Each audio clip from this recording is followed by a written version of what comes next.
어제 윤석열 대통령의 광복절 경축사를 놓고 정치권 공방이 거세지고 있습니다. 일제 과거사는 언급하지 않고 친일 인사 감싸기에 급급했다며 야당이 거듭 날을 세운 건데 국민의힘은 통일 등 새로운 비전을 제시한 경축사였다고 옹호하며 대통령에 힘을 실었습니다. 국회 연결합니다. 손효정 기자. 네, 국회입니다. 네, 대통령 경축사를 둘러싼 여야 시각차가 뚜렷한데 오늘도 관련 발언도 나오고 있습니까?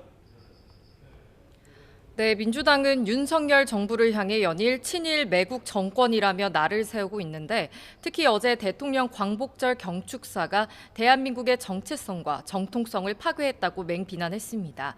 이전 대통령 경축사와 달리 일본의 과거사 관련 내용이 나오지 않은 것을 강하게 문제 삼은 겁니다. 박찬대 원내대표는 조금 전 최고위원회의에서 국민적 분노에도 끝까지 김영석 독립기념관장을 비롯한 친일 뉴라이트 인사 감싸기에만 급급하다고 지적했습니다. 윤 대통령이 발표한 통일 비전도 결국 흡수 통일을 주장한 것으로 북한을 자극하고 압박해 한반도 긴장이 강화될 수 있다고 우려했습니다. 반면 국민의힘은 어제 경축사에 북한과의 대화 협의체 제안 등 통일 전략이 구체적으로 담겼다며 긍정적으로 평가하고 있습니다. 북한 인권의 실질적 개선을 위해 함께 노력해야 한다면서도 야권의 흡수 통일 주장은 너무 나간 것이라고 선을 그었습니다. 여당은 경축사의 한일 관계가 거의 언급되지 않은 것은 이젠 일본과 대등한 경쟁을 하는 관계가 됐다는 자신감이라고 해석하기도 했습니다.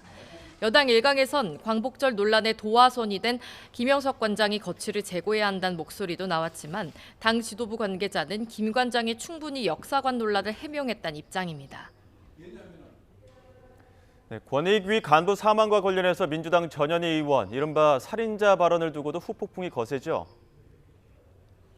네, 전현희 의원이 그제 국회 법사위 회의장에서 권익위 부패방지국장 직무대리 사망과 관련해 김건희 여사를 살인자라고 표현한 것을 두고 논란이 확산하는 모양새입니다. 국민의힘은 근거도 없이 김 여사 명품 가방 사건과 숨진 간부의 사망을 연결지었다며 소속 의원 전원 명의로 전 의원 제명 징계 촉구 결의안을 제출했습니다. 또 민주당을 향해 당 차원의 징계와 대통령 부부에 대한 사과도 요구했습니다.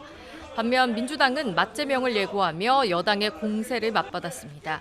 국민의힘 송석준 의원이 먼저 전 의원을 향해 고인의 죽음에 본인은 죄가 없느냐고 막말을 해 살인자 발언이 나왔다며 송 의원 제명을 추진하겠다고 역공을 펼쳤습니다. 다만 당내에선 여당이 전 의원 발언 논란으로 권익위 사망 사건을 덮으려는 의도가 있다고 판단하고 확전을 피하려는 기류도 있습니다. 하지만 이번 논란이 민생 법안 논의 등 전국 상황에 영향을 미치진 않을지 일각에선 우려도 나오고 있습니다. 앞서 여야는 오는 28일 본회의를 열고 전세사기 특별법과 구하라법 등 민생 법안을 합의 처리하기로 했는데요.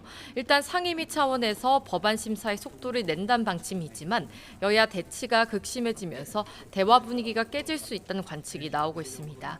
이런 가운데 오늘 국회 교육위원회와 보건복지위원회는 의대 정원 청문회를 열고 정부의 정원 증원 결정 과정과 의정 갈등 해결책을 논의합니다. 증인으로는 이주호 교육부 장관과 조규용 보건복지부 장관, 장상윤 대통령 비서실 사회수석 등이 참석합니다. 지금까지 국회에서 전해드렸습니다.